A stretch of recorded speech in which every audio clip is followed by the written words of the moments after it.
पल करूं प्रणाम, पल पल करूं प्रणाम, पल पल करूं प्रणाम। बीतक साहिब। बोलो श्री प्राणनाथ प्यारे की जय, श्री धाम के धनी की जय। तब पूछी दो भाई ने भट्ट जी कितने गुण के लोका, तत्व को कितने सही कितने प्रलय अलोका, कितने प्रलय अलोका। त्रिगुण थे जो दो गुण नहीं।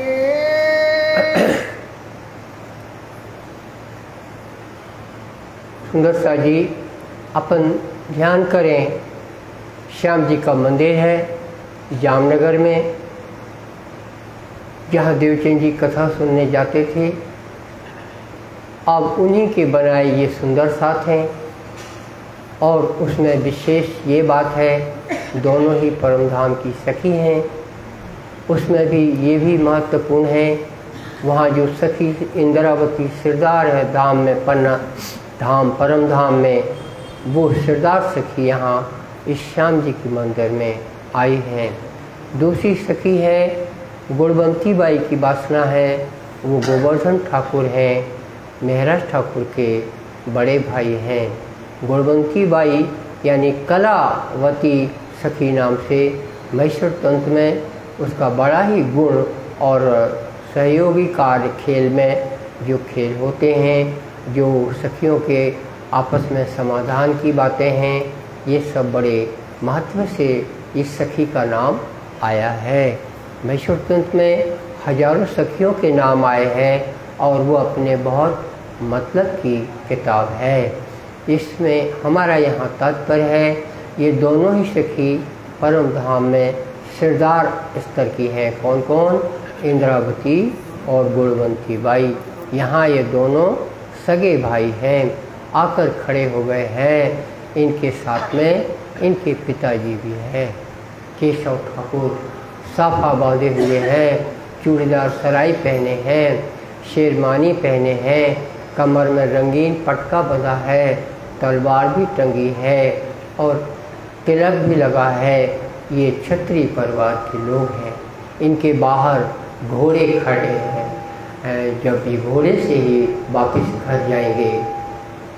ये बात श्याम जी के मंदिर में कांजी भट्ट से जो इन्होंने 3 लोगों की पूछी है, ऐसा मत समझें आप कि कांजी भट्ट ने इस बात को आसानी से लिया है। वो समझते हैं ये पूछने वाले कौन लोग हैं। अब पहले श्याम जी कांजी भट्ट कथाकार थे जामनगर में, और कोई नहीं था, लेकिन अब कथाकार करने वालों को पता चल गया है कि एक और कथाकार आ गया है, वो परम धाम का रहने वाला है, वो है देवचंद जी। और कांजी भाई को तो मालूम है कि देवचंद जी क्या चीज़ है। देखो हरिदास ने कितनी कदर की थी, वो फ्री थे, अकेले गांव में थे, उन्होंने तो माथा झुका दिया। लेकिन ये जो है कांजी भाई, ये आसीन है कथा पर, माथा इन्होंने नहीं झुकाया, मगर इन्होंने क्या झुकाया? दिल झुकाया। दिल झुकाने की बात आप देखना, इतना ही इन्होंने जब प्रश्न किया है और ये खड़े हुए तो बोले जरूर कोई देवचंद जी के सामने ये ऐसी बात आई है। इसलिए इन्हें छूटते ही उन्होंने उत्तर दिया कि लोग 3 से चौथा नहीं है। 5 तत्व ते छठो न तत्व, और 5 तत्व है, पृथ्वी जल तेज वायु आकाश, छठवां कोई तत्व नहीं है। 14 लोक नहीं 15 14 लोक हैं, कोई 15वां लोक भी नहीं है। और प्रलय 4 है सत, और 4 प्रलय है, नित्य प्रलय, नैमित्तिक प्रलय, प्राकृत प्रलय और महाप्रलय। महाप्रलय अक्षर की नींद टूटने पर प्रलय होता है, और प्राकृत प्रलय में नारायण भगवान लय होते हैं। ये जो आप बंगला जी की दीवार पर एक पुरुष बना हुआ है, उसमें 14 लोक बने हैं, यही प्रकृति है। प्रकृति का रूप आप देख रहे हैं। यदि ये रूप ना हो तो प्रकृति जाके पुरुष में विलीन हो जाती है। जैसे कि आदमी का मन उसी में रहता है, इसी तरह ये पुरुष का मन है जो लीन हो जाता है उसी पुरुष में। और ये नारायण भगवान ही हैं जो प्रकृति स्वरूप हैं। अब ये सुनिए आप यहाँ पर अर्थ कि ये जो प्रलय 4 है, इसमें जो अब चौथा प्रलय होता है तो उसमें कौन लय होता है, आपको बहुत अच्छे से समझ में आएगा यदि आप हर चीज़ को अपने सपने से तौलते जाएंगे और बुद्धिमानी से तौलते जाएंगे। आप अपने सपना जब देखते हैं, सपने से पहले आप सोते हैं तो मतलब आपकी सुरता सपने में नहीं गई है। जब आप सपना देखते हैं तब आपकी सुरता अपनी आत्मा से अलग से एक सुरता बनती है नींद में, और वो सपना देखती है। अक्षर ब्रह्म के साथ भी यही होता है। महेश्वर तंत्र का एक श्लोक है, अक्षर ब्रह्म रूपे द्वयी पुरुष अक्षर भेदतः। अक्षर ब्रह्म के भी 2 रूप हैं, और एक रूप कौन सा है कि वो बैठा हुआ है अक्षरधाम में, दूसरा रूप उसका है नींद की सुरता का। उसको क्या कहते हैं? पुरुष। उसको बस केवल पुरुष कहते हैं। कहना आपको नहीं है, हम आपको नहीं नाम धरना है, वो तो भागवत में आया है। पुरुष है जिससे प्रकृति जन्मी, यहाँ से सृष्टि रचना शुरू होती है। तो ये देखो, जब पुरुष से मन निकला तो ये सपना बन गया। पूरा सपना आपकी सुरता का ही होता है। उसमें कार चलती है, मोटरसाइकिल चलती है, पेट्रोल कहाँ से आया? आप कितनी चलाते रहो तो पेट्रोल आपकी सुरता का है और गाड़ी चल रही है। ऐसा मान करके आप ब्रह्मांड को बहुत अच्छे से समझ पाएंगे कि अक्षर ब्रह्म का जो मन है वो एक मन, यही मन वहाँ भी है जब वो सपना नहीं देखते, और जब वो सपना देखते हैं तो पूरा एक नया सेट बन जाता है। उनकी सुरता पुरुष कहलाती है, और उसमें से भी मन निकलता है जो नारायण कहलाता है। नारायण माने क्या होता है तो आपको बहुत जल्दी समझ में आ जाएगा। आपको ये अर्थ लगाना है कि रामायण माने क्या होता है ना?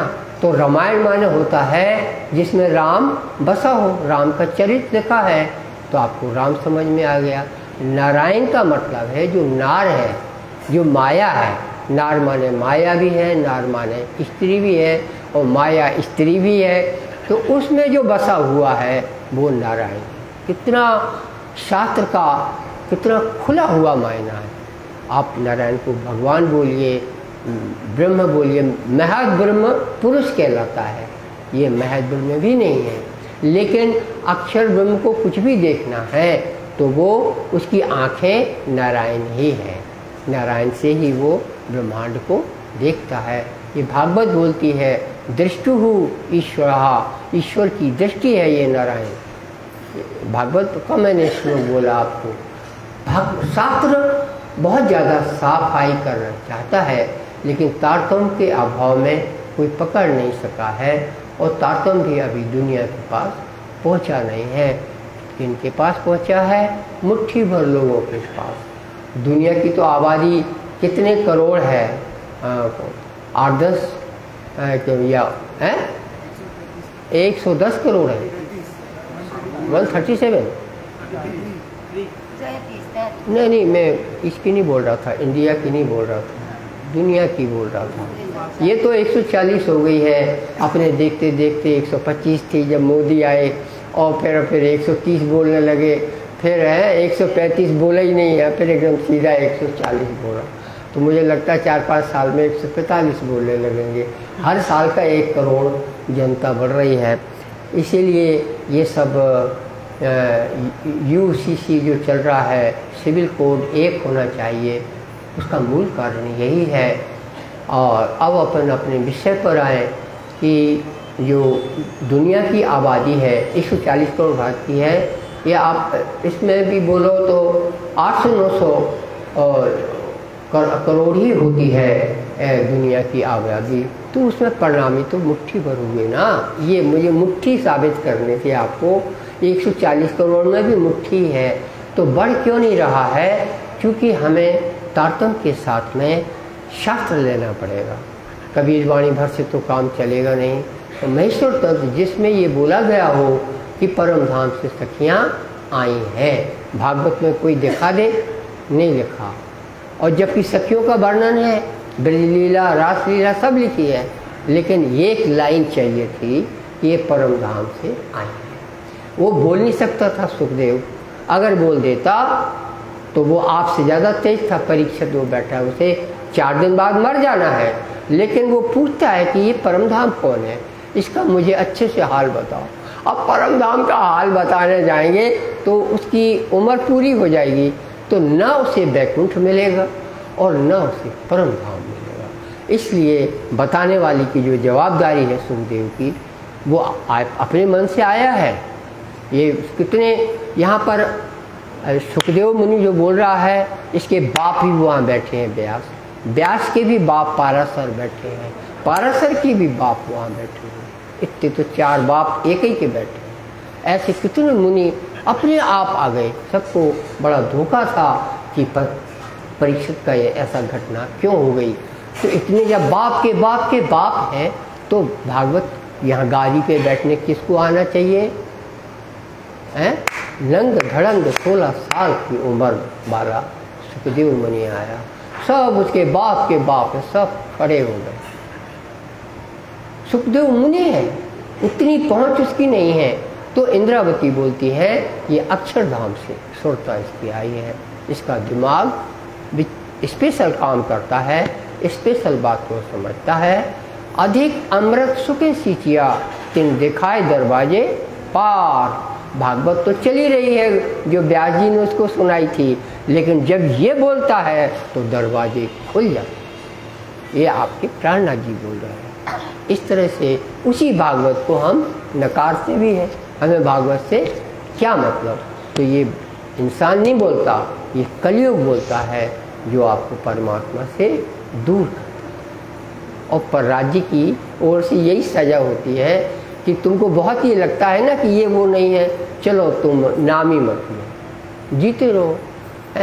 ऐसा राज्य की सजा भी ऐसी है कि वो और उसको दूर कर देती है। और राज्य का अपने ऐसा स्वभाव नहीं है कि हमारी संप्रदाय बिगड़ जाएगी, कि हमारा संख्या कम हो जाएगी, या संप्रदाय के 2 फांटे हो जाएंगे। सब कुछ हुआ जो हम बोल रहे हैं। अगर राज्य फिक्र करे तो राज्य को क्या लगता है कि वो इसकी परवाह नहीं करते, क्योंकि जोड़ने में 1 मिनट में वो जोड़ सकते हैं। और दूरी बना रहे हैं तो उनको सज़ा देने में मन लगता है, तुम कितनी दूरी चाहते हो। मुसलमानों को भी सज़ा मिली तो दूर दराज जानी थी आखिर, दुख लंबे हुए तिन कारण। जो जिंदगी गुजर रही है मुसलमानों की, वो पृथ्वी पर बोझ है। मोहम्मद को मानना नहीं है, मोहम्मद के कहलाना है। ऐसे ही लोग तो पृथ्वी पर बोझ बने हुए हैं। इसी तरह परिणामियों में भी जो इंद्रावती को मानना नहीं है, तो आप पृथ्वी पर बोझ हैं। पृथ्वी मतलब बोझ उठाए हुए हैं, ऐसा मामला है। सब्जेक्ट से हट गए, सब्जेक्ट पर आइए कि ये जो 4 प्रलय है, तो इसकी बात को बड़ी कांजी भाट ने बहुत स्पष्ट बोला, प्रलय 5वां नहीं है। तो कहो पर ब्रह्म रूप जो। अब प्रश्न नंबर 2 इंद्रावती ने बोला है कि पारब्रह्म है ही है, पारब्रह्म है ही है, तो है कहाँ वो? 15 लोक है, ये 15वां लोक नहीं है, और प्रलय हो जाएगा 14 लोकों का। अत्यांतिक प्रलय, प्राकृत प्रलय में प्रलय हो जाता है, तो फिर ब्रह्म है कहाँ? ये प्रश्न प्यारे इंद्रावती ने किया है। सोराता कौन ठोरा। है? सो रहत कौन ठोर, सो रहे कौन ठौर, कौन वो परब्रह्म जो है इन प्रलय से अलग होना चाहिए, वो रहता कहाँ है? पंडित जी ये और बता दो। कहीं सिर समुद्र वट पर, कहीं क्षीर समुद्र अक्षय वृत्त पर, क्षीर समुद्र है और ये अक्षय वृत्त है। ये आप ऐसे समझिए कि श्वेत द्वीप है एक, जहाँ क्षीर सागर है और वहाँ पे पुरुष प्रकृति ही रहते हैं। वही पुरुष जो है ये अक्षर ब्रह्म, जब ये श्री कृष्ण की लीला हो रही है और कंस को मारा है, तो ये 4 दिन की जो लीला है उसमें यही पुरुष आया है श्वेत द्वीप से। कौन बोलता है? महेश्वर तंत्र। श्वेत द्वीपस्य तुच्छाया मथुरायाम प्रतिष्ठिता, वैकुंठ प्रतिबिंबस्तु गोल द्वारकायाम, ये तथा प्रिय, द्वारका में वैकुंठ का प्रतिबिंब है। वो 4 दिन की लीला में श्वेत द्वीप का जहाँ पुरुष प्रकृति रहते हैं, सपने की सूरत का वो यहाँ आया है। और फिर आया ब्रजस्तु साक्षात देवी गोलोक की प्रतिबिंब, जहाँ ब्रज में ब्रज की जो लीला हुई है गोलोक की प्रतिबिंब है। मतलब जैसे ही ये ब्रह्मांड बना रास के बाद, तो जितनी जो लीला हुई है वो गोलोक की ही प्रतिबिंब चल रही है। और गोलोकातीत लीला चा रसानंदमयी शिवे, और जो इस गोलोक से परे है जो लीला वो रसानंद है। ब्रज लीला और रास लीला ये रसानंद है, जो गोलोक में अखंड हो गई। अखंड में हुई तो प्रतिभास की कहलाई, प्रतिबिंब होता है जैसे, वो प्रतिभास की है, मेमोरी सेव्ड है वो, ये एक्चुअल है। और वो उसको हिंदी उसमें वही बोलते हैं वास्तविक, वास्तविक लोग हैं, व्यवहार में लीला हो रही है। ऐसा शास्त्र में सब का सब क्लियर शब्द है, लेकिन आपको तारतम्य चढ़ गया हो तो आपको अच्छा लगता है, दूसरों को सब लिपा पोती हो जाती है। 4 इतने प्रकार की लीला मैंने आपको श्लोक बोला। रसानंद कौन है? परम धाम रसानंदमयी, गोलोक से परे है। गोलोकातीत लीला चा रसानंदमयी शिवे, गोलोक से परे की जो लीला है वो रसानंद है। तो रसानंद लीला वास्तविक हुई, और वास्तविक यहाँ पे व्यवहार में ब्रज लीला में हुई, रास लीला में हुई, खेल के अपने घर चले गए। अब आपके फोटो उतरे हुए हैं अक्षर ब्रह्म की नज़रों में, फोटो को उन्होंने सेव कर दिया, सेव नहीं करते तो मिट जाती, तो सेव्ड है वो गोलोक में।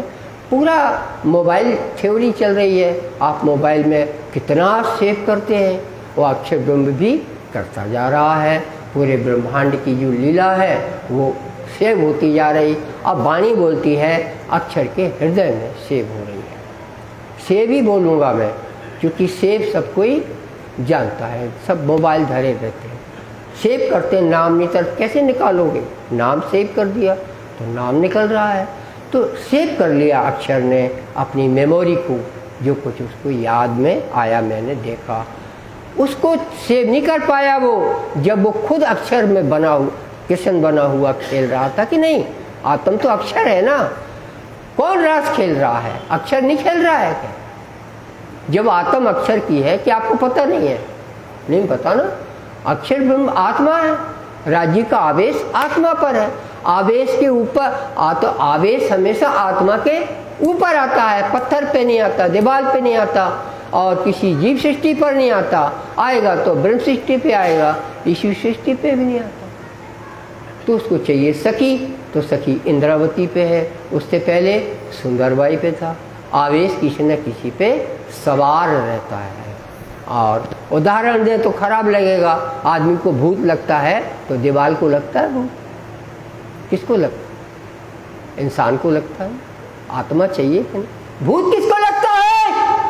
इंसान को लगता है, आत्मा पर लगता है।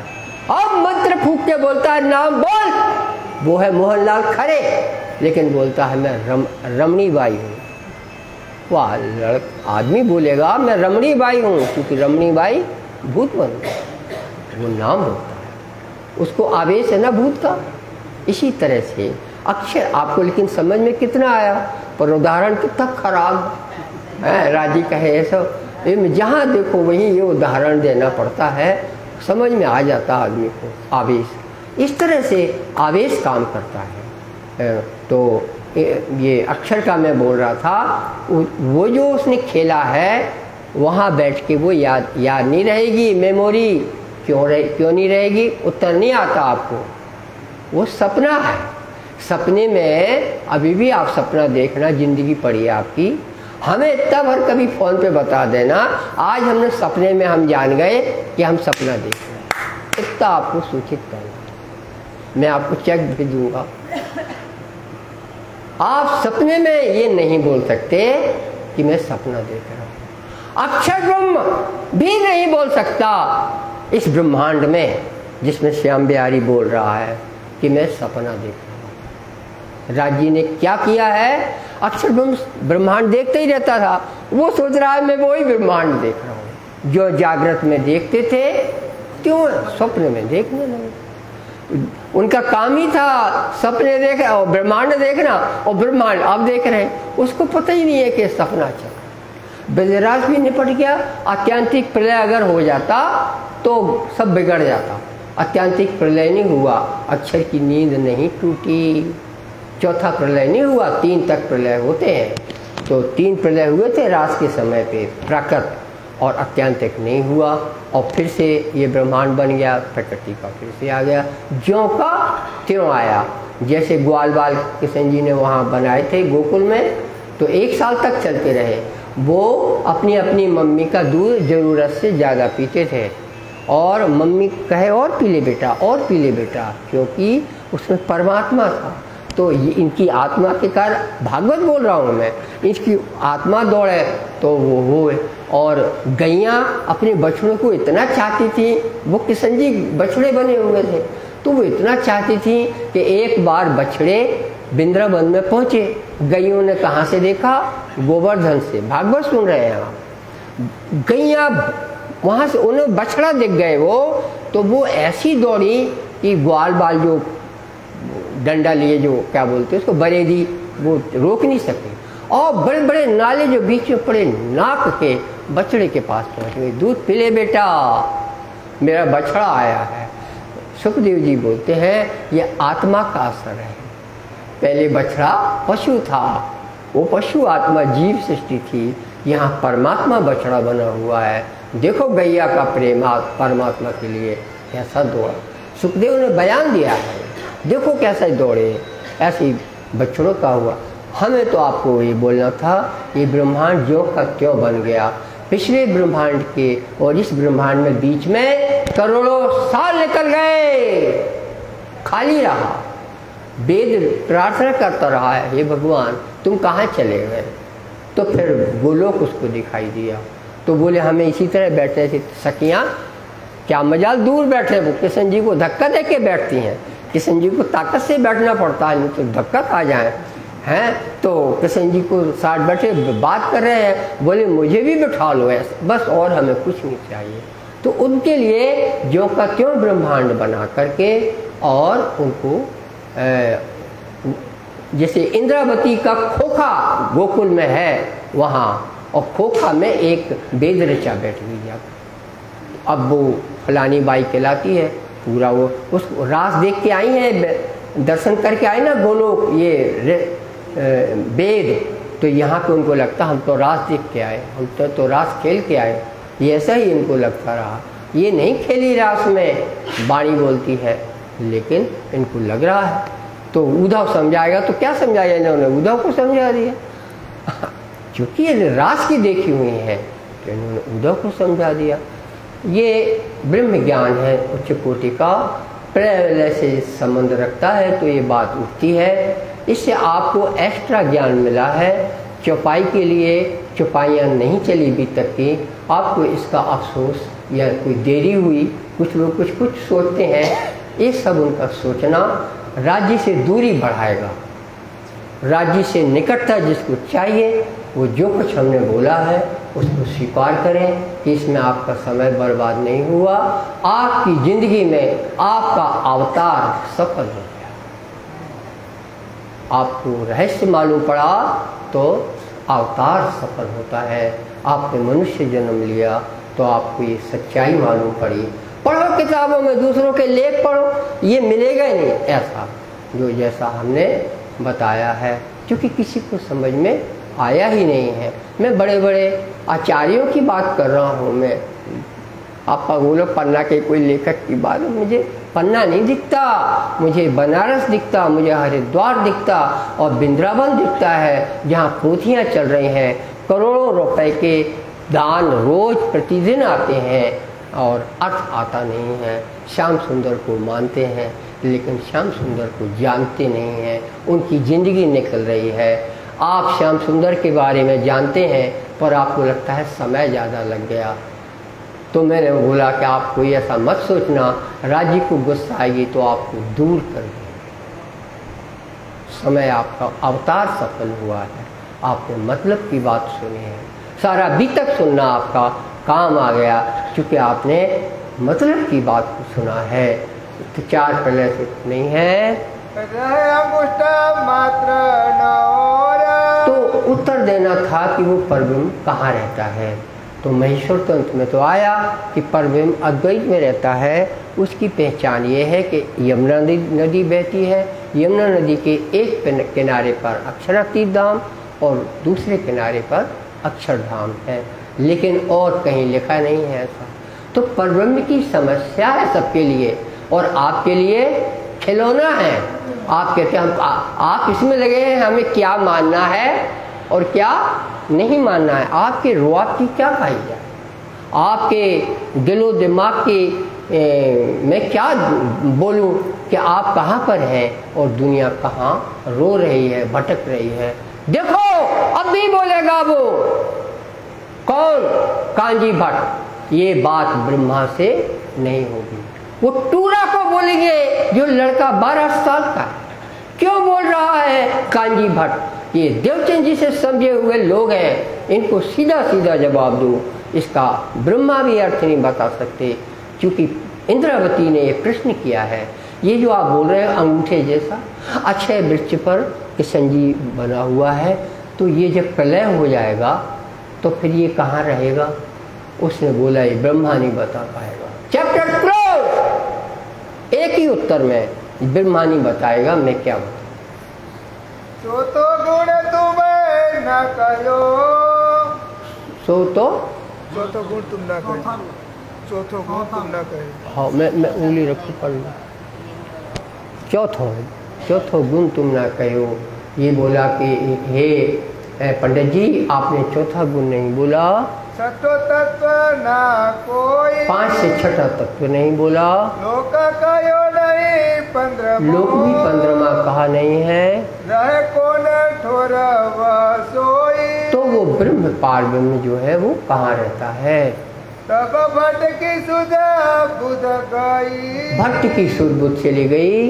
कहिए जवाब ब्रह्मा से न होई। ये बात ब्रह्मा भी बोल रहे, ब्रह्मा ही ने तो सब किताबें लिखी हैं, ब्रह्मा से सरस्वती से तो सब ज्ञान चलता है, ये ब्रह्मा भी नहीं बता पाएंगे। तब कहीं तहा पिता ने, तब कहीं तहा पिता ने, हाँ केशव ठाकुर बोल पड़े, बस ठीक है यहाँ से उठाए।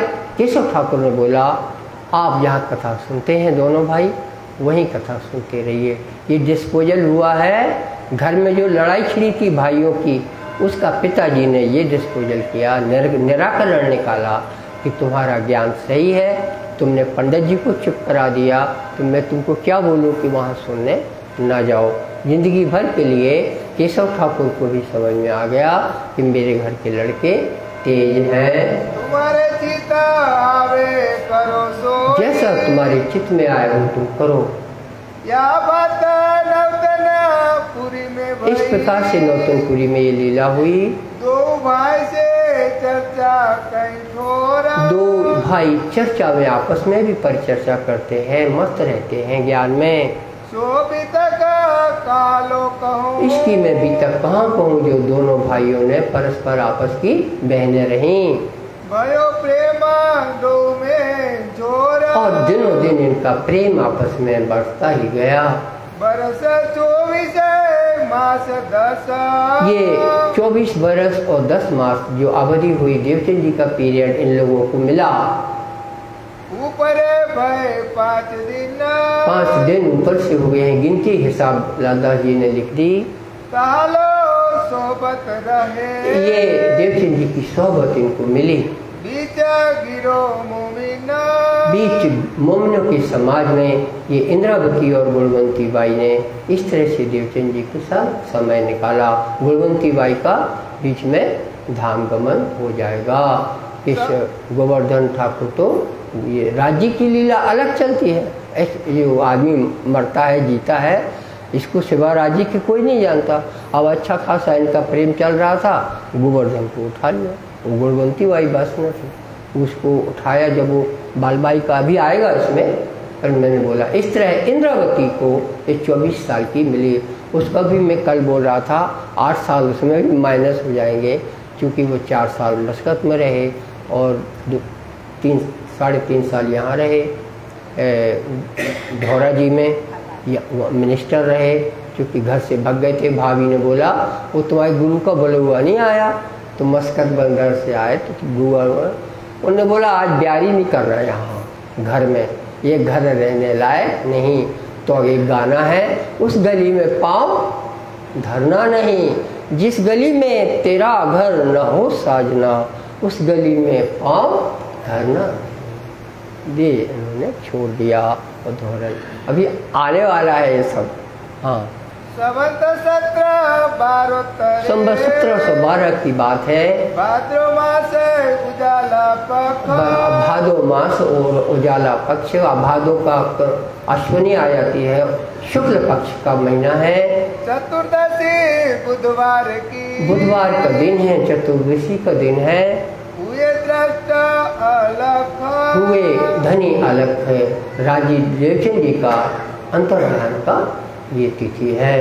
रहे लौकिक काम में, लौकिक काम में अब इंद्रावती की बात चल रही है। महाराज साहब लौकिक काम में रहते हैं, तो लौकिक काम क्या कहलाता है? कहीं पे बिजनेस करते हैं, कहीं पे खेती करते हैं। हमने आप उसमें आएगा दीवानगिरी, वजीर के कामदार, आप समझेंगे नौकरी कर रहे हैं, ये जाके मिनिस्टर बनते हैं। या जैसे भोपाल में सेक्रेटरी रहता है, चीफ सेक्रेटरी, ये जाके चीफ सेक्रेटरी बनते हैं जामनगर की रियासत में। उस हैसियत का ये परिवार है।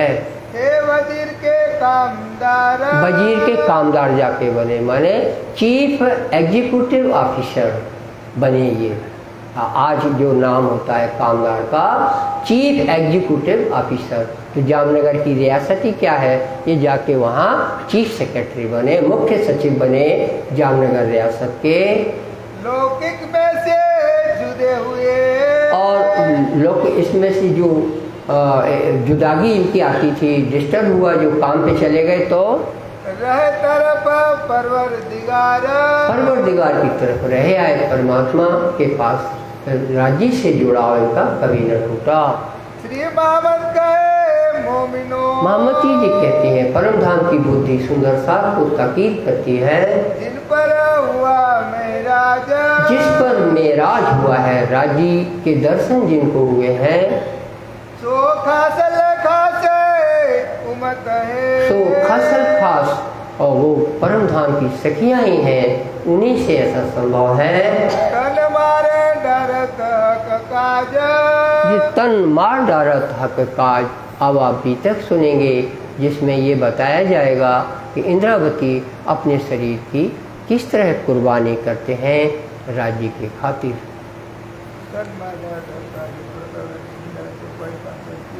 कसनी 13 वर्ष माया मिले, 13 वर्ष माया मैंने। अब 13 वर्ष कौन से हैं ये आप देखेंगे कि इंद्र देवचंद जी की संगत की बात है। ऊपर लौकिक बोझा, लौकिक काम जो था अब छोड़ने की बात आएगी। राजा तरफ है, हमेशा इंद्रावती का चित्त राज्य में लगा रहता है। रमे पीछा कोसर हो, हौज कोसर परम धाम की जो बातें हैं उसमें इनका चित्त लगा रहता है। चर्चा निता विचार ही, चर्चा सुनते हैं और विचार करते हैं। मन में बड़ो विलास, बड़ा विलास, अंदर में बड़ा सुख महसूस होता है। नित्य प्रत्यय श्री राजसो, राजसो निष्प्रति देवचंद जी से कथा सुनते हैं। करत विनोद कयास, और भी कई बातें जो इंद्रावती सुंदरी धामधनी से हो सकती हैं, वो इंद्रावती को सुख मिल रहा है। उम्र बिल्कुल युवक है। एक दिन श्री महाराज के, एक दिन महाराज के दिल में उपजा विचारा, सब परमधाम से बैठे राजी हैं जैसे नाच नचवाते हैं। अब इंद्रावती के दिमाग में ये आया है,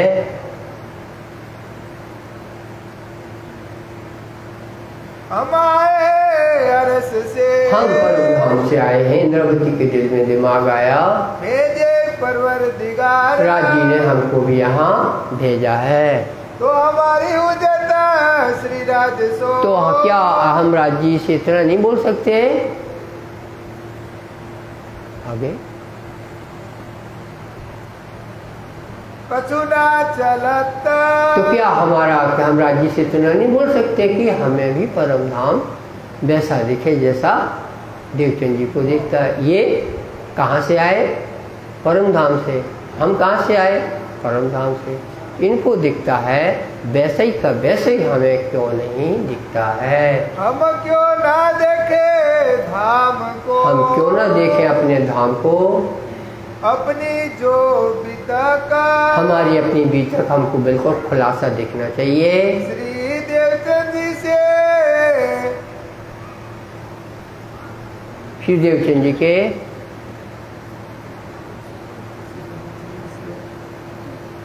श्री देवचंद जी से कया, श्री देवचंद जी से महाराज साहब ने बोल दिया, श्री धाम के निशाना, जो धाम के निशान है तो हमारे आगे कहते हैं, हमारे आगे बयान तो कर दिए हैं आपने, कर देता है पहचाना, और पहचान भी मुझे हो गई है।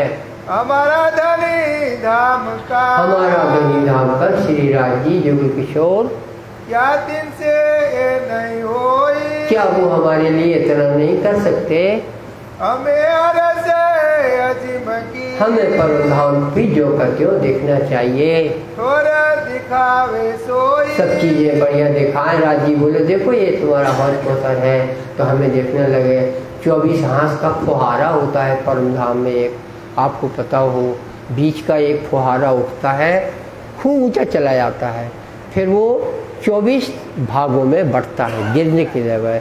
जब गिरता है तो 24 गुम्मद बने हुए हैं, उन गुम्मदों में गिरेगा, और गुम्मदों से फिर वो 24 दुनिया 48 बनेगा वो। फिर तो ऐसा फुहारा ऐसा गया, फिर ऐसा आया, और फिर ऐसा आया। ऐसी जहाँ देखो वहाँ पानी की मेहरावें दिखती हैं, और वो राजी हमको ऐसे उंगली करके दिखाएं। हम क्यों ना देखें? हम धाम से आए, ऐसा इनके दिल में आया है। तो हमारा खेल में, तो हमारा इस खेल संसार में इतना भी न चलता, इतनी सी बात क्यों नहीं चलती कि हम अपने राजी को बोल दें और वो हमें दिखा दें? सो क्यों कहिए हम धाम के, वो ऐसा नहीं करते और हम बोलते रहे हम धाम के हैं, धाम के हैं। तो काय के धाम के? हमें तो धाम में राजी तो हमसे बात भी नहीं करते। अपनी न देखे भी तक, हम अपना खुद देखेंगे कि हाँ हम यहाँ पे ऐसे रहते थे, तो हमको देखना चाहिए। पर हम में अवगुण, जरूर हम में कोई अवगुण है जिस कारण हमको दिखता नहीं है। इस वास्ते अंतराई, इसी कारण राजी ने हमसे दूरी बनाई है। जब अवगुण में काढ़े, जब हम अपने अवगुण निकाल देंगे, तब क्यों न देखे हम हमें फटाफट धाम साफ साफ दिखाई दिया करेगा।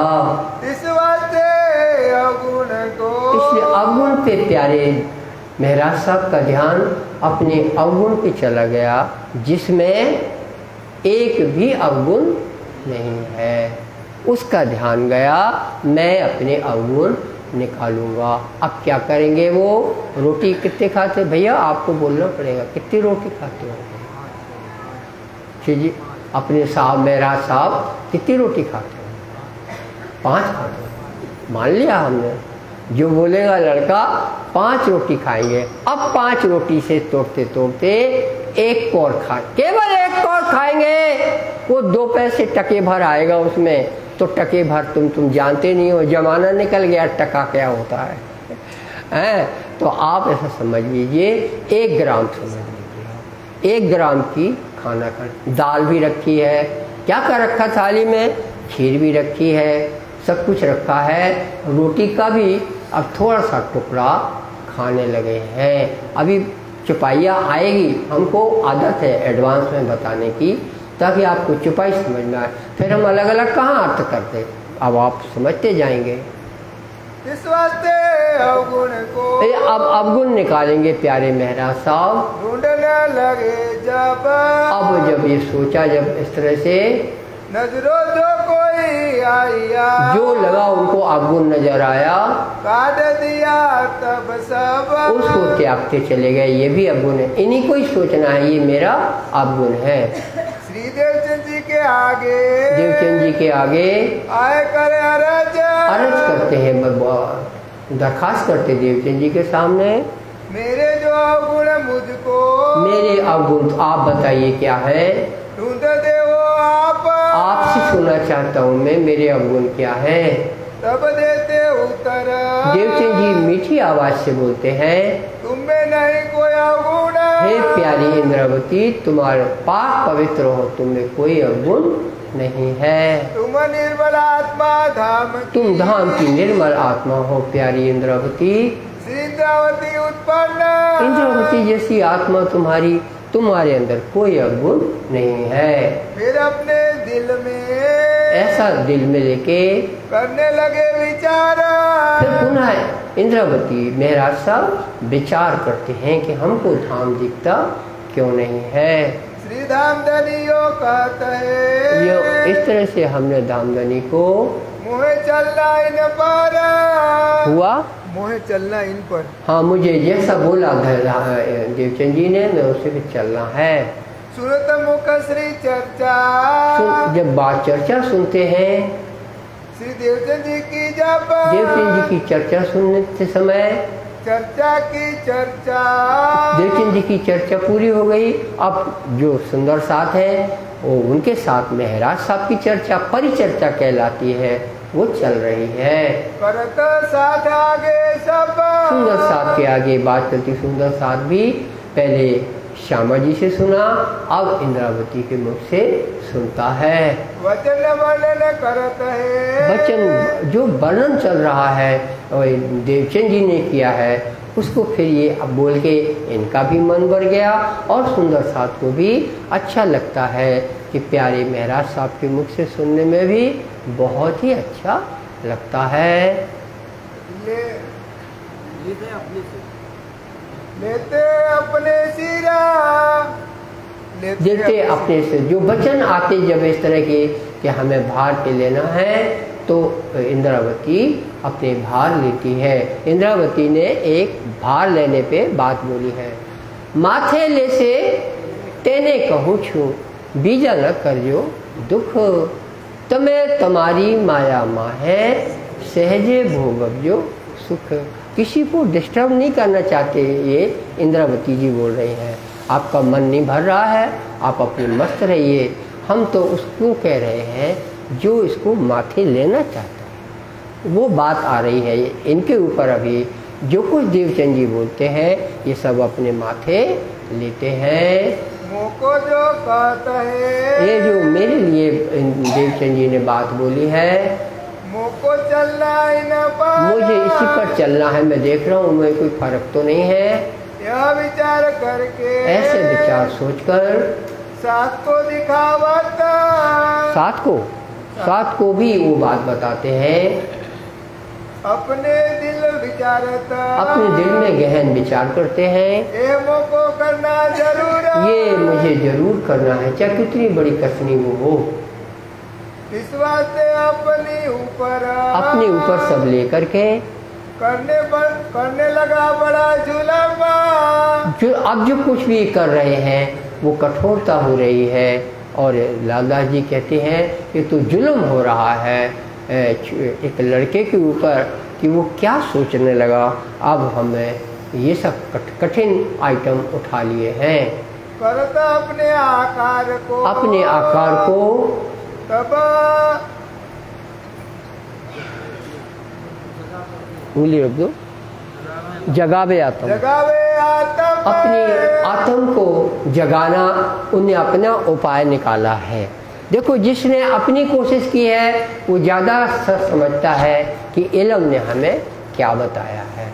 तब आगे जाके यही तो बोलते हैं, दुख न दीजिए देह को, सुखे छोड़िए शरीर, ये सिद्ध इनविद हो भी, जब जोश इश्क करेगी। पवित्र होने के लिए क्या चाहिए? राज्य का जोश चाहिए और राज्य का इश्क चाहिए। और तीसरा क्या है? टका भर रोटी खाना चाहिए? नहीं, रोटी से उसका कोई संबंध नहीं है।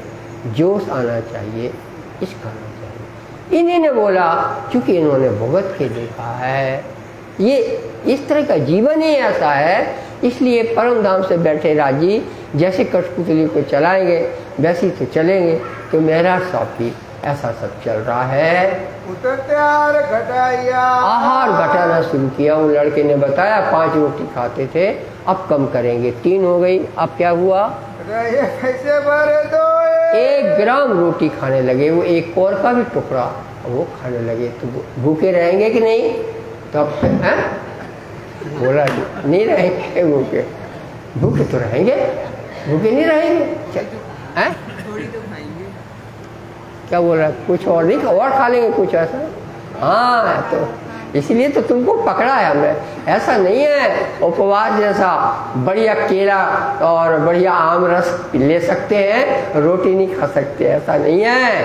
ऐसा नहीं हो रहा। उनको 1 ग्राम लेना है भोजन के नाम पे, थाली नहीं लगती कम। इतना लाडला लड़का मिनिस्टर रहा, अभी चीफ सेक्रेटरी था जामनगर सरकार में, और उसकी थाली लगती जोरदार, चौकी पे रखी रहती है। हमने बोला अभी आपको, खीर रखी है, आम रस रखा है, लेकिन वो खाते ही नहीं, ऐसे छोड़ देते हैं। 1 ग्राम जो कुछ खाना है खा लिया 24 घंटे, फिर रात को भी 1 ग्राम खा लेते होंगे। बल घटा इंजन को, तो बल घट गया, कमजोर हो गए। सुख चला आकार सुख चला। खून की कमी आएगी कि नहीं आएगी? खून ऐसे ही बन जाता है। अच्छा दाल भात खाओ और रोटी खाओ खींच के, फिर खून बनता है। सब बंद कर दिया, मुंह पीला पड़ गया। मुंह पहले कैसा था? लाल। और चीफ सेक्रेटरी लड़का है भाई, चीफ सेक्रेटरी रहा सीजी साहब, और उसके बाद फिर अभी और बड़े होंगे, फिर मिनिस्टर भी बनेंगे। ये तो चीफ सेक्रेटरी तो भी छोटा है, मिनिस्टर भी बनते हैं। दीवानगिरी लाई हाथ में, वो मिनिस्टर है। और धौरा जी गए हैं, वो मिनिस्टर है, अभी चीफ सेक्रेटरी बने थे जामनगर के। तो ये बड़ा सीजी साहब का काम बहुत बड़ा था। और खाना देखो आप, तो अब वो सब छोड़ दिया है।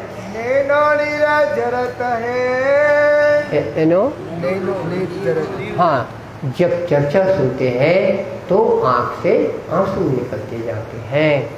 जब लो चर्चा धाम, जब तक धाम की चर्चा चलती है रोना रुकता नहीं है। रंग जर्दी का पीला पीला रंग प्यारे महाराज का हो गया है, और न सुधे काम, और कोई काम सूझता नहीं है। ढूंढत फिरे अवगुण को, कोई अवगुण निकाल दो महाराज के, चूंकि परम धाम उनको दिखता नहीं है। अजू मेरे और अवगुण रह गए होंगे। रोटी तो कम कर दी, अब क्या कम कर दूं? ये मेरे घर में रहा, ये मेरे घर में अवगुण कोई रह गया, उस पर फिर ताव दिखाते हैं।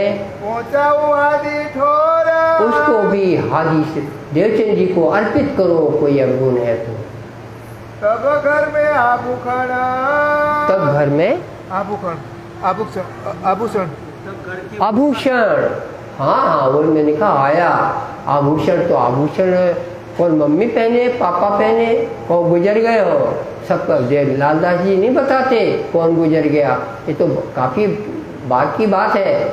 आभूषण कौन पहनेगा महाराज? भाभी पहनेंगी, इनकी दुल्हन है, तो गले में लल्लरी पहने कि ना पहने? तुम बताओ। पहनना चाहिए, पहनना चाहिए। कानों में हाथों में कंगन पहनना चाहिए कि नहीं? और कान ऐसे चलेंगे कि पहनना पड़ेगा? एरन झुमका पहनने पड़ेंगे किसको? बायजूराज को। झुमके उतार दो, ये सोने की पायल उतार दो, ये कंठी उतार दो, हाथ के कंगन उतार दो। ये झलकते हैं कि हमारे लिए आड़े हैं। महाराज का ये ऑर्डर है। चुपाई सुनिए। ये हमारे घर में रह गया, ये हमारे घर में अवगुण रह गया। पहुंचा हुआ हाजी ठोर, हाजी के ठोर पहुंचा देते हैं। तब घर में भूखना, तब घर के जो भूषण आभूषण है, कोई रहा स्त्री के पास, कोई रहा स्त्री के पास। यानी बायजूराज जब, देखो सुंदर साजी, सीधे सीधे दिमाग से अगर सुनोगे इस बात को, आपके कुछ पल्ले पड़ेगा नहीं। अब हम खोल के बताएं तो अच्छा लगता नहीं है। तो जितनी भी गहरी बारीक बात है, अगर ऐसा बताते हैं तो खराब लगता है, और नहीं बताते हैं तो आपको समझ में नहीं आ रहा। ये सीधे सीधे जो पेटी में आभूषण रखे थे वो उन्होंने देवचंद जी को पहुंचा दिए, ऐसा नहीं है। बायजूराज देखने में सुंदर लगते हैं, इनको सुंदर दिखना नहीं है, तो ये सोचते हैं आभूषण उतारो ताकि सुंदरता की ओर ध्यान ना जाए, इसलिए पायल उतारो। अब आप दिमाग लड़ाओ कि पायल देखने से क्या होता है। आपने पैर कभी पिक्चर देखा हो आपने, बहुत होता था, आपके पाँव देखे, अभी नहीं देखा आप लोगों ने, तो पाँव भर देखने से एक दूसरे की मोहब्बत हो गई, चिट्ठी पहुंची। दुनिया में बड़े तमाशे होते हैं, तो हमने बोला सोने की पायल उतार दो ताकि हमें आपके पाँव सुंदर हमारे मन को न डिगाएं, आपके कान और गाल सुंदर भूषण उतार दो ताकि हमारे मन को न भूलें। जहाँ कमर की गर्दनी उतार दो, बायजूराज फौरन उतार दो। ये ऐसा नहीं है इसको मैं क्यों उतारूं, मेरे जैसे तो सब पहने हुए हैं ठकुरानियाँ, तो ये क्यों उतारें भाई, ये नहीं चलेगा। महाराज के दिल को रखने के लिए बायजूराज ने जेवर एक के बाद एक उतार दिए। तिनको भी काट के अर्ज करे आगे हाथी, देवचंद जी के सामने रखते थे, मुझे ये बर्तन घर में मुझे तकलीफ देते हैं। तब अवगुण काट के, ऐसे अवगुण निकालने में प्यारे महाराज लगे हुए हैं। दिल में जिस गवाही देनी चाहिए कि ये भी अवगुण है, या इसको निकालेंगे तो गुण आ जाएगा। मेरे अवगुण मन की, मेरे आगे मन की, मेरे आगे मेरे मन की, मैं देखूं पर मैं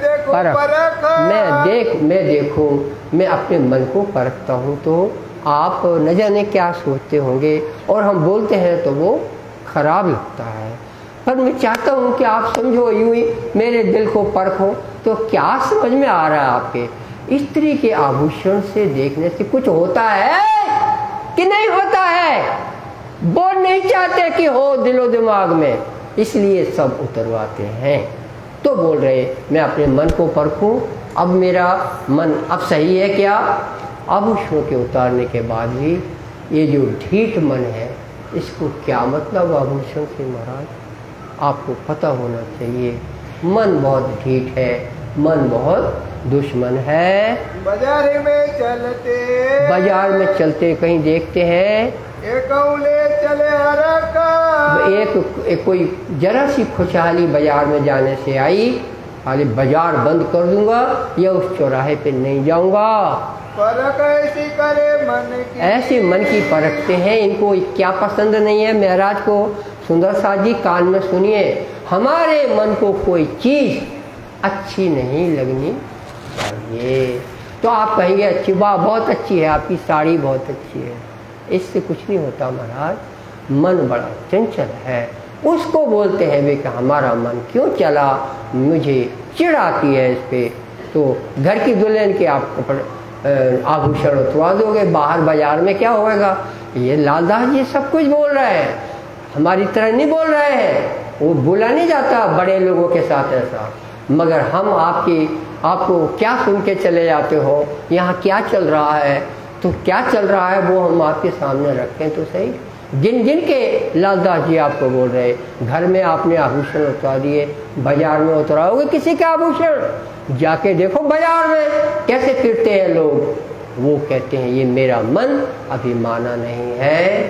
खींचे बहुवचन, खींचे बहुवचन, खींचते बहुत है, बहुत क्रोध आपके ऊपर आ रहा है कि रे मन तू बहुत खराब है, अजूरई सरीखी, तू भी अभी गया नहीं है और तेरा मन जो का त्यों चल रहा है। मान रे चंडाल मन, मान रे चंडाल मन, इतना क्रोध मन के ऊपर आ रहा है। इन बात आपको, इस प्रकार से प्रभु प्यारे देवचंद जी, प्यारे महाराज साहब देता कसौटी जोर, अपने आप को उन्होंने बहुत बड़ी कसौटी में रख लिया है। अर्ज करते अंग की अर्ज करते हैं। जितना हुआ मरोरा, हे देवचंद जी मेरा चित्त बदला हुआ नहीं है, मैं चाहता था एकदम ये सीधा खड़ा रहे, लेकिन ये बहुत चंचल दिखाता है।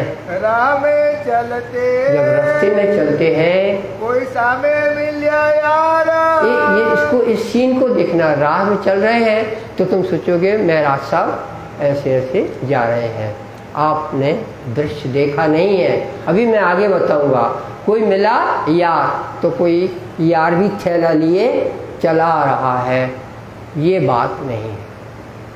इसको ऐसे देखिए, महाराज साहब जब बाजार जाएंगे घोड़े पे जाएंगे, पैदल नहीं जाएंगे। ये जो चीफ सेक्रेटरी रहे राज परिवार के, ये घोड़े पे बैठ के बाजार जाएंगे, कहीं भी जाएंगे, बीच बाजार में चौराहे पर, वहाँ से घोड़े में एक राजकुमार आ रहा है जो इनका फ्रेंड है, साथ में पढ़ा था, अब वो बड़ा हो गया है, चंचल है, वो बेश्या के यहाँ डांस देखने जाता है, फिर लौट के आता है, फिर महाराज से कहता है तुम भी चलना हमारे यहाँ। वो महाराज क्या जाएगा, वो तो अपनी पत्नी के गहने उतरवा रहा है, तो वो तुम्हारे साथ बेश्या का डांस देखने क्यों जाएगा?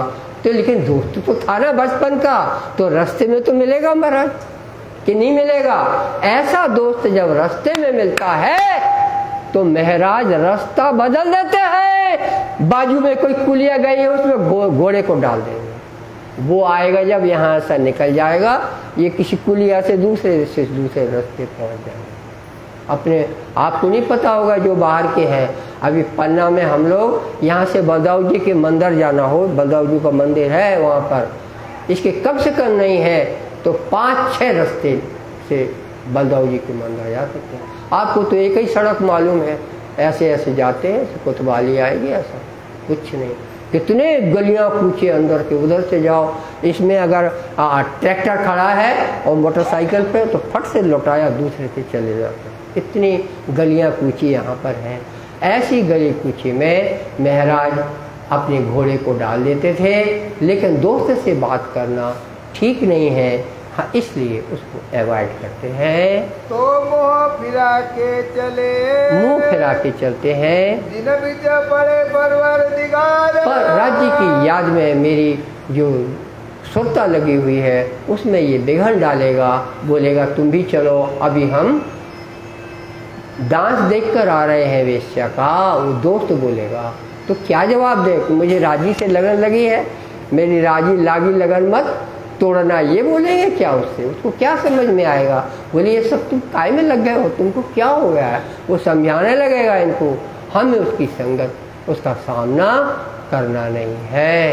तब श्री धाम मुँह आगे, तब इतना जब चित्त लगा हुआ है तो इनको धाम दिखने लगा सामने, दिखने लगा धाम हाजिर हुआ इंद्रावती के सामने। अपना आपा देखिया, अपना आपा देखा कि सखियां बैठी हैं घेर के, 64 थंब हैं, ये बैठे हैं। हम किया कर को रत्ता, है? किया आकार को रद्द। हाँ, किया आकार को रद्द। इस आकार से तो तोड़े बैठे ही थे, उन्होंने देखा मेरे धाम का आकार, अपना शरीर ये बैठा है तो ये अच्छा है, टूट रहा है। तब बालबाई आए के, तब बालबाई जो है गांगी भाई की बहन है, वो देवचंद जी से बोलती है जरा इस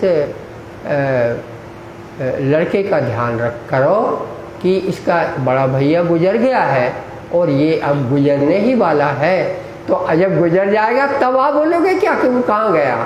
तो इसको अगर संभालना है महाराज को संभाला जाए। किसने बोला? बालबाई ने। किसको बोला? देवचंद जी को बोला। कया श्री देवचंद्र जी, देवचंद जी से बोला महाराज के आकार की, तू महाराज को शरीर देख तो पीला पड़ गया। अर्ज आय के करी, आइए ऐसी अरज जब महाराज बैठे होंगे तब जाके बोला। एक भाई पहले चलिया, एक भैया इसका पहले चल गया, अबे हुआ तैयार, अब ये तैयार जाने की तैयारी चल रही है इसकी। तुमको नहीं,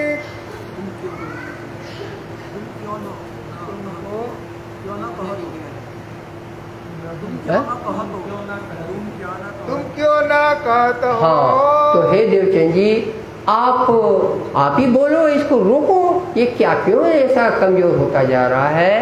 डर न लगाता लगा रहा, डर नहीं लगता कि किसी दिन खबर आएगी, खराब खबर आ जाएगी, तो आप देवचंद जी आपको बोलना पड़ेगा।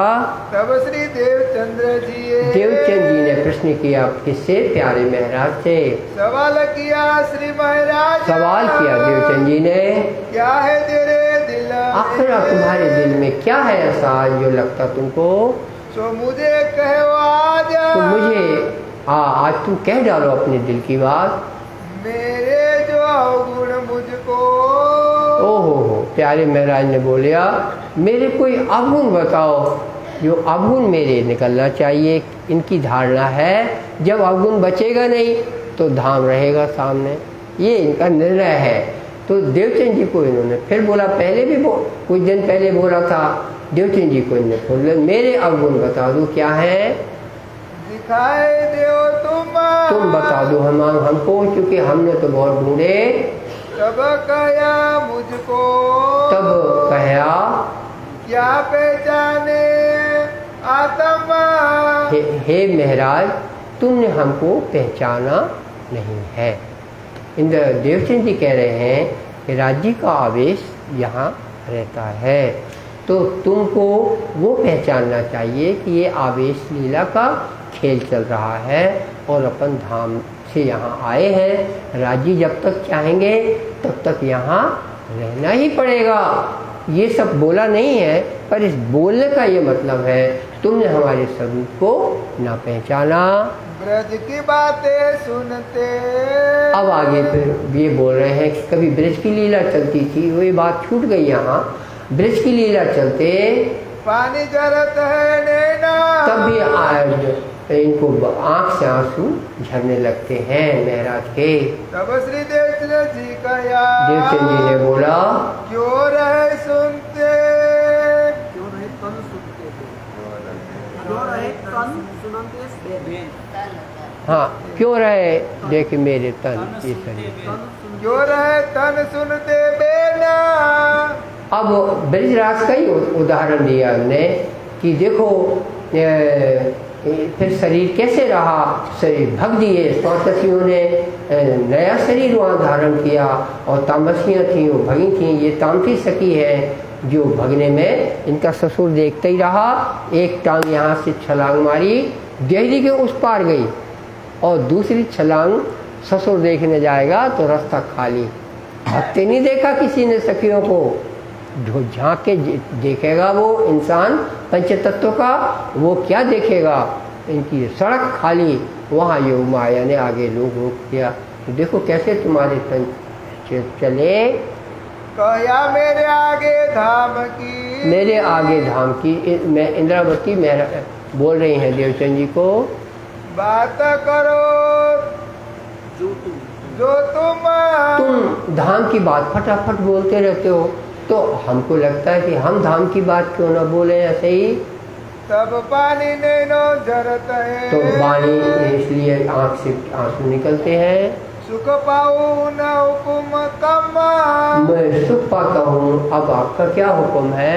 तब बाल भाई कया, बाल भाई ने बोला, क्यों पहचाने धनी धाम, तुमने ये ना पहचाना कि धाम का धनी आया है। देवचंद जी देखने में मानव शरीर है, लेकिन यहाँ पर राज्य का आवेश है। जो बात लौकिक है, तो जो कुछ ये लौकिक जो मामला है, जिन सोवे पूर्ण मनोरथ काम, पूर्ण जो भी मनोकामना हो सब यहाँ पूरी करने के लिए राज्य का आवेश रहता है। जो पहचानो होवे स्वरूप की, तो तुम्हें स्वरूप की पहचान यदि हो तो तुम अपने को कष्ट क्यों दो? जो पूछे इनके सामने बोलो। तो पलक न रहे बैन, तो तुम पलक भी एक न रहो, न कुछ कहीं और मन लगे, इन्हीं के पास रहने लगो। ऐसा तुम्हारे दिल में आता तो सीधा सीधा रास्ता था। प्रदक्षिणा फिरता रहे, प्रदक्षिणा फिरता रहे, हाँ प्रदक्षिणा करता रहे, क्योंकि धाम तो यही है। और जब यहाँ स्वरूप बैठा है तो बोलते हमको धाम देखना चाहिए। और मुख से न निक्षेपे, और मुख से कुछ निकला नहीं, क्योंकि धाम का धनी तो तुम्हारे सामने आया देह धर के। जो मुझे देखे धनी धाम का, देवचंद जी ने भी कहा जो मुझे धाम का धनी देखो, तो पलक न फेरे नैना, तो तुमको फिर कहीं दूर जाने की जरूरत नहीं, पलक न बदलो। रात दिन दे प्रदक्षिणा, रात दिन प्रदक्षिणा देने में ही मन लगता, मुख न निक्षेपे, दूसरा कोई बात न निकलती। ये जो जो अवगुण, ये अवगुण नहीं तेरे, तो ये क्या तुम्हारे अवगुण नहीं है? क्या कहते सुख, तुम क्या सुख मान रहे हो इसको? अगिन देखे जो अवगुण, तुमने जो देवचंद जी की पहचान ना करी तो ये तुम्हारा अवगुण हो गया। कहो न जाया मुख, इस मुख से कह नहीं सकते, तुम्हारा इस पे ध्यान आना चाहिए। श्री देवचंद जी पूछिया, श्री देवचंद जी ने पूछा, क्या है तेरे मन में, तुम्हारे मन में अक्सर क्या बात उठती है? तुम देखो मैं क्यों ना देखो, हे धनी, तुमको दिखता है और हमको दिखता नहीं है। हमारे मन में ये बात बहुत डाह कर जाती है। तो क्यों ना होए मुझसे, मुझसे क्यों नहीं होता? तुम्हें अवगुण निकाल के अपने को सीधा करना चाहता हूँ। ये वास्ता हुकुम की, तो देवचंद जी ने उत्तर दिया, ये सब राज्य का काम है, राज्य का हुक्म है, तो हमको दिखता है। जब कोई दिन तुम्हारा आएगा तो तुमको दिखेगा। ये बोला देवचंद जी ने। सो होवे एक ही ठोर, सो होवे एक ही ठोर। हाँ, ये ऑर्डर जो ये उस समय का ऑर्डर यही था कि एक ही चेयर से दिखता था। रात थी ना वो, अब सवेरा हुआ तो बाणी हो गई, बाणी हो गई, तुमको भी दिखेगा, हमको भी दिखेगा, जो बाणी पढ़ेगा उसको दिखेगा। पहले वो टाइम नहीं था, रात का समय था। वो बोले एक ही चेयर है, एक ही कुर्सी है, हमको हुक्म है, मैं कुर्सी पे हूँ तो मुझको दिखता है। जब तुम कुर्सी पे बैठोगे तुमको दिखेगा। मुझे उठाए तुम बैठो, मुझे उठाओ तुम बैठो। तो ये तो और भी बात हो गई। अपन तो चेयर की बात कर रहे थे, वो तो कह रहे हमें उठा दो, तुम बैठो, तुम्हें दिखेगा। न होवे कहूं और कहीं नहीं हो सकता। या तो इंद्रावती बोलेगी या सुंदरबाई बोलेगी। तब चित पीछा पड़िया, तो इनके समझ में आया तो थोड़ा अवगुण निकालना बंद किया। हुआ मनोरथ भंग, मनोरथ भंग हो गया कि ये अवगुण निकालने से बात नहीं बननी है, राज्य का ऑर्डर होएगा तब दिखेगा। ये महाराज को समझ में आ गया।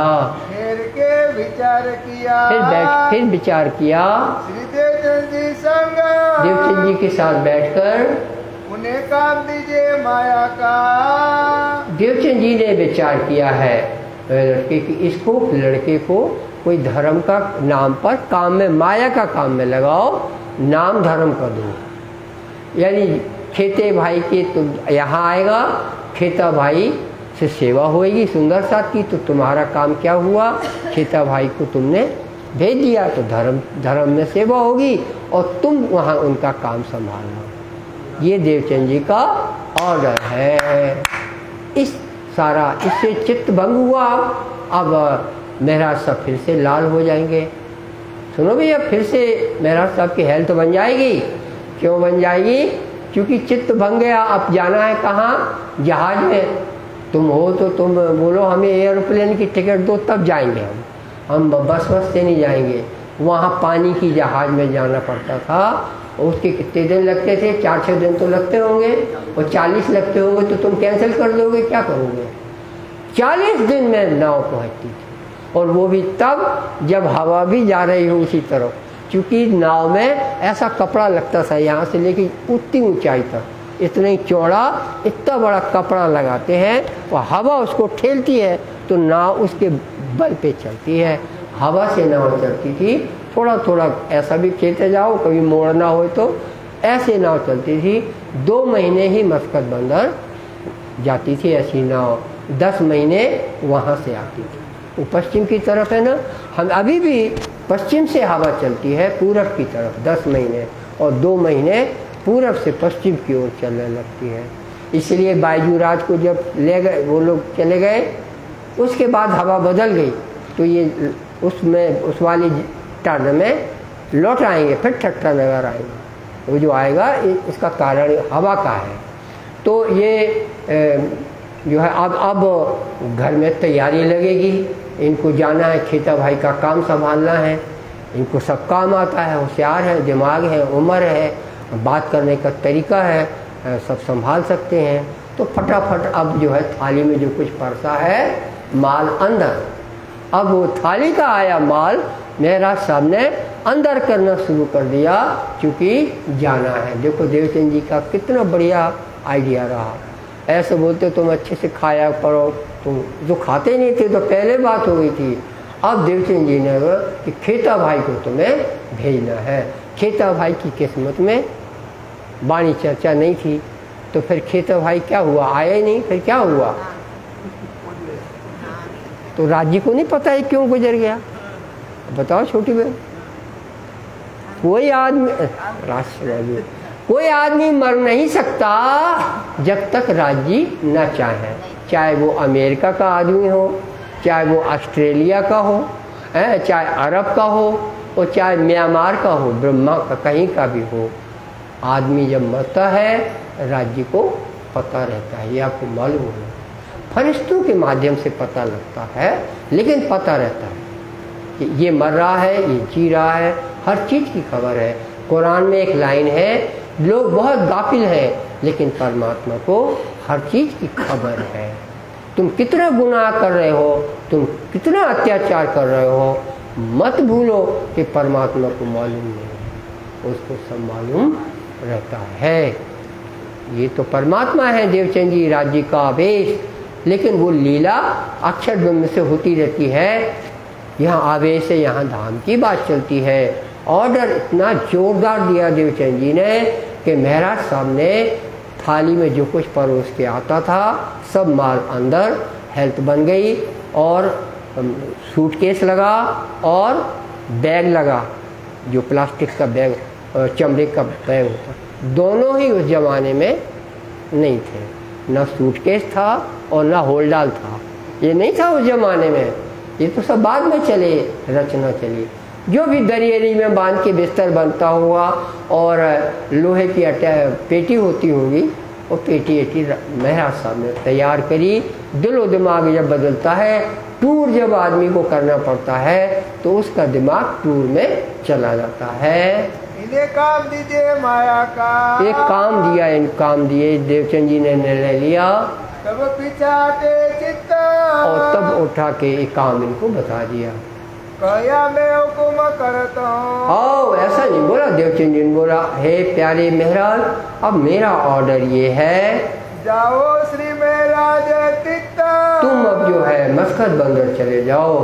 तब गुजरात भेजिया, तब उनको अहमदाबाद जाएंगे, क्योंकि महाराज ये कहाँ पर है?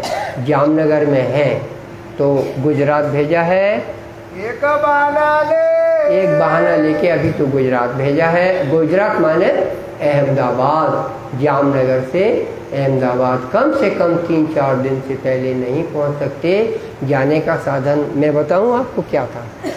10-10 किलोमीटर के बग्घी चलते हैं, बग्घी, एक घोड़ा और उस पर चलने वाला, वो केवल 10 किलोमीटर दूर जाके वहाँ से दूसरी सवारी लेके अपने घर आ जाएगा, और ये दूसरी बग्घी करेंगे तो उसके आगे जाएंगे। ऐसे रास्ते पार करते। जामनगर के बाद सुंदरनगर पड़ेगा, वो अहमदाबाद तो बहुत दूर है, वो अहमदाबाद भेजा पहले। अभी जब चले गुजरात को जब चले, जोश जो फिरा तब, जो जोश फिर गया, जो अवगुण निकालने में पीछे पड़े थे वो चित्त ही बदल गया।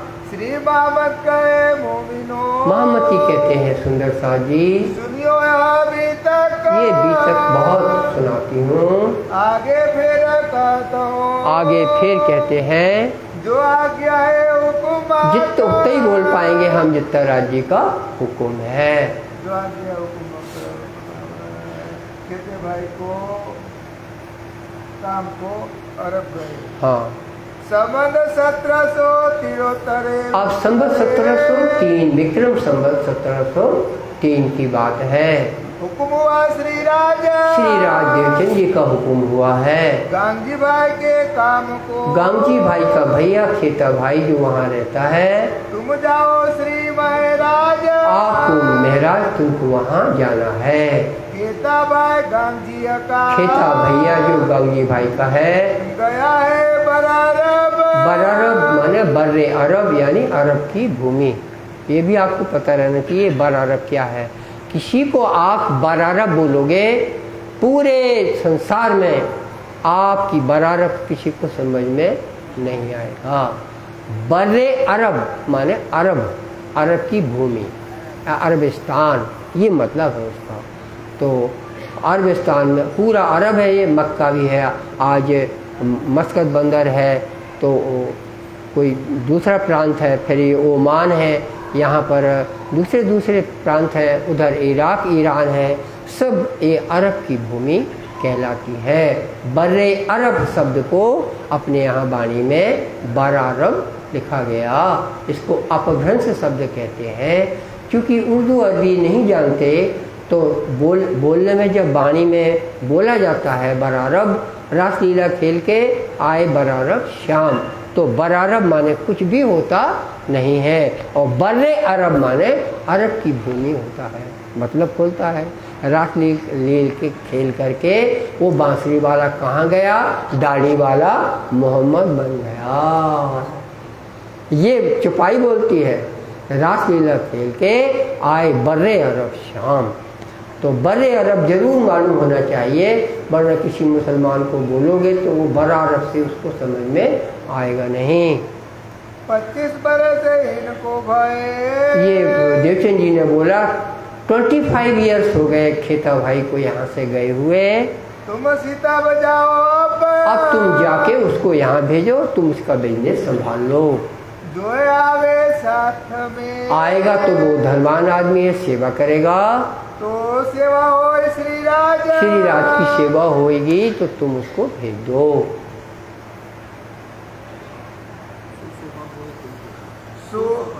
शोभा होए तुमको, तो तुमको भी इसकी शोभा मिलेगी कि तुम जब ने उसका काम संभाला तो खेता भाई जैसा आदमी सुंदर साथ में आ गया। पूरे होए सब काज, पूरे सब काम पूरे होंगे। महाराज को ये बात बहुत अच्छी लगी कि जो हमारा धर्म इससे खड़ा होएगा। श्री देवचंद जी ने कहा, श्री देवचंद जी ने कहा, सो मान लिया हुकुम। कोई बोल दे मस्कत बंदर चले जाए, उनके परिवार में कोई बोल के दिखाए, ये नहीं जाएंगे, क्योंकि देवचंद जी की चर्चा छिन जाएगी। लेकिन देवचंद जी खुद ही बोल रहे हैं धर्म का काम ऐसा आ गया है और तुम मस्कत बंदर चले जाओ। नाव चलता बरारब के लिए नाव चलती है, में बैठो तुम नाव में बैठ करके मस्कत बंदर जाओ। फागुन के बीच में, फागुन का जो महीना है, फागुन का महीना कब आता है, फरवरी में आता है। उस टाइम पे ठंडी हवा चले पुरवैया की, पूरब से पश्चिम को हवा चलती है। 2 महीने फागुन और माघ, ये 2 महीने ही ऐसे, जिसे आप कहें हमने फरवरी बोला तो फरवरी समझ लीजिए, जनवरी फरवरी, इसमें वो मस्कत बंदर जाने, अरब जाने के लिए नाव चलती थी। नाव चले जब 2 महीने ही नाव उस तरफ जाती थी। 40 दिन में पहुँची, तो 40 डेज 40 दिन में वो पहुंचती थी। जाई बराबर तब अरब देश आ जाता था। खेते को जाय मिले, खेते को आए मिले। लो जी, खेते के पास देवचंद जी पहुंच ही गए हैं। दही पाती हाथ और चिट्ठी बताई गांगी भाई की। बहुत खुशहाल भैया, खेता भाई बहुत खुश हुआ कि मेरे लिए संदेशा आया है। राखे अपने साथ मेहर ठाकुर को खेता भाई ने बहुत ही प्यार से रखा। कारभार बखार का, और बखार यानी पूरी गोडाउन, बखार माने गोडाउन का काम सारा सौंप दिया। सब बुखार में क्या क्या स्टोर है रजिस्टर बता दिया, चेक करा। सर्वेंट काम कर रहे थे, बुखार बहुत बड़ा माल सब जगह रखा हुआ था, वो सब इनके चार्ज में आ गया। तुम नौतनपुरी को चलो, देवचंद जी ने बोला आप नौतनपुरी चले जाना। दूरी बहुत जमा किया, देवचंद जी ने बहुत सुंदर साथ इकट्ठा किया है। और अपने गांगी भाई आपके जो फिदा है, और देवचंद जी को उनके अपने घर पे बुला लिया है। ये परम धाम जाने के सखियों का जमावड़ा हुआ है। श्री तारतम की बातें, तारतम की बातें मेहरा ठाकुर ने बड़े रुच के खेता भाई को बताई। सुनाई बहुत आती थी इनको, सुनाने को आदमी मिल गया। उनको छाट न लागई, और वो जीव शक्ति था, उनको क्या समझ में आया कि परम धाम में जाके हम वहाँ हमारा शरीर है, और वो शरीर भी कैसा है, नथनी वाला है। आपको समझ में आया? तो हंसे नहीं ना आप, मैंने कही मेरा बोलना बेकार चला गया। शरीर भी है, एक तो परम धाम अटपटा लग रहा है, ऊपर से परम धाम में शरीर है, तो आप लाड साहब नहीं है, आप नथनी वाले हैं। तो वो उसको खेता भाई को कोई पल्ले न पड़ा। सब कही अपनी बीतक, और सब अपना हाल बताया, मेरे ऐसा ऐसा सब हुआ है, इनको उतले चलो, और यहाँ तुमको वहाँ जाना है, हमें ऐसा आदेश हुआ है। तो सेवा हो श्री राज, तो श्री राज की सेवा होगी, तुम्हें साथ में जाके के लिए बुलाया है। भाई श्री गांगी का, गांगी का जो ये भाई है, इनसे होता है काज, इनसे सब काम होते हैं। 4 बरस परिवार थे, 1 साल छोड़ो, 1 साल 2 साल गोडाउन का, गोदाम का चार्ज दिया, फिर बिजनेस का चार्ज दिया, मगर जो काम नहीं हो रहा है वो क्या है, खेता भाई जामनगर जा ही नहीं रहा, वो तैयारी नहीं लगा रहा है, तो क्या करोगे? और अगर उससे पूछो तो बोले तुम्हें काम तो समझा दें, वो काम इतना बड़ा है कि हम तुम्हें अभी और बताएंगे, 15 दिन तुम ये देखो, फिर अभी हम तुमको वो सब समझाएंगे, समझाने के बाद हम जाएंगे। वो जा ही नहीं रहा है। उसने बोला मैं कैसा, ये सब परम धाम मेरी बात नहीं है, उसको इंटरेस्ट ना आया। रहे बरारब जब, तो बरारब में 4 साल तक के जब ये सीधी साहब ठहरे हुए हैं, खेता पहुंचा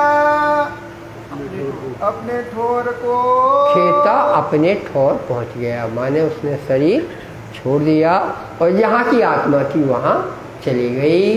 मौत हुआ तब, मौत हुआ, फौत हो गया, वो मर गया। खेता भाई ने जान छोड़ी, जान छोड़ने से ही उसको छुटकारा मिला, वरना क्या होता, टिकट कटानी पड़ती और जहाज में जाना पड़ता।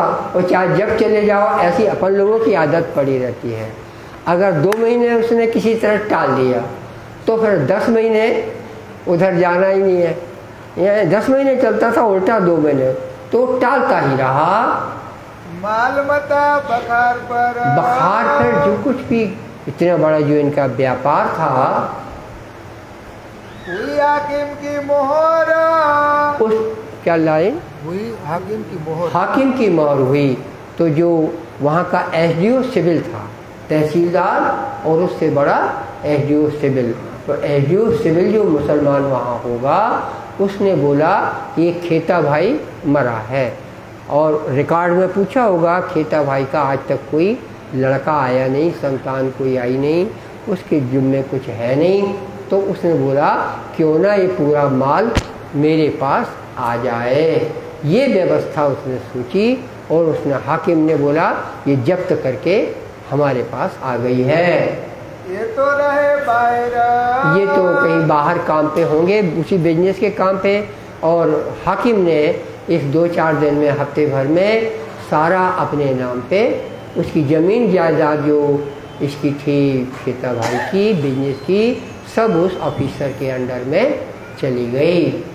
हाकिम में जोरा, ये जोर हुआ जब तब उन हाकिम ने, तब उस हाकिम की से जब जाके इनने बोला कि ये तो हमारी जायदाद है, हम रिश्तेदार हैं इनके, ठाकुर हैं और इंडिया से आए हैं, तो ये आप कैसे इसको जब्त करोगे।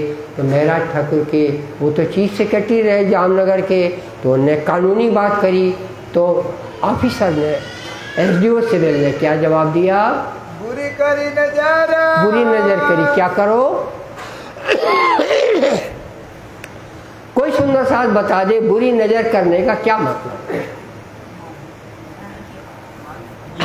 बुरी नजर यहाँ होती है उनकी, और तुम्हारी तरह नहीं होता कुछ सीधा साधा, हटो हटो हटो तुम मत आना, उड़ा दो। गर्दन उड़वाने का उसने निर्णय लिया। किसने, ऑफिसर ने, एसडीओ सिविल ने। तारे पिछली रात को, तो रातों रात इनको भागना पड़ा डेरा लेके। आप जैसे हो तो थोड़ा सा ये भी रख लो, थोड़ा सा ये भी रख लो,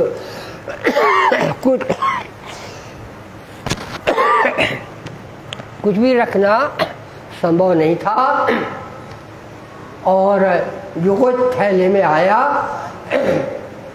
उसको लेके रातों रात भाग दिए। पहाड़ में भाई फजारा, सवेरा कहाँ हुआ, पहाड़ पर हुआ। हो गए 20 हो गए। पहाड़ में भाई फजारा, पहाड़ में